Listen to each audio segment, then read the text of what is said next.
մեր ձևով շարժման անդամ Ռուբեն Մխիթարյանին մեղադրում են զանգվածային անկարգությանը մասնակցելու համար, այս մասով ինչ կասեք։ Դե բոլորս ականատես ենք համացանցում պտտվում են բոլոր այն կադրերը, որտեղ որ Ռուբենը երևում է,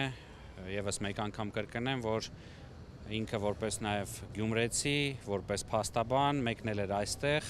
առաջին հերթին իր մասնագիտական գործունեությունը ծավալելու նպատակով, այնուհետև երբ որ սկսվեցին այդ բախումները, նա հանդարտության կոչերով էր,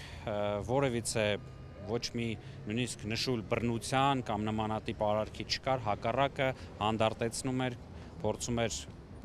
երկխոսության բերել կողմերին, սակայն ձերբակալվեց նա, քիչ է ձերբակալվեց, մենք ակնկալում ենք, որ նա շուտապույտ ազատ կարձակվի, հիմա էլ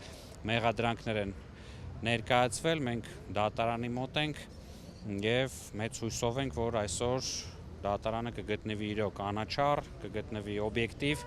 եւ մեր ընկերը, մեր գործընկերը շուտապույտ ազատ կարձակվի եւ որևիցե խափանման միջոց նրա նկատմամբ չի կիրառվի։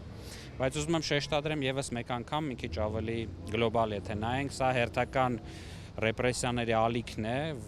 որի նպատակն է եւս ժողովրդի մեջ վախ մտցնել, սակայն իրականում այդ վախի դրսևորումն է հենց իշխանության ներկայացուցիչների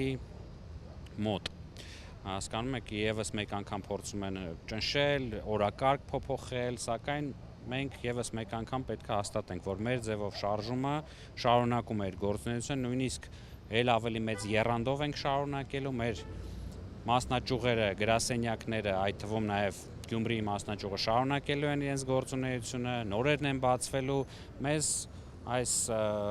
գործողություններով չեն կանգնեցնելու, որովհետեւ միակ տարբերակը այս բռնապետություն վերածելու գործընթացին կանգ տալը դա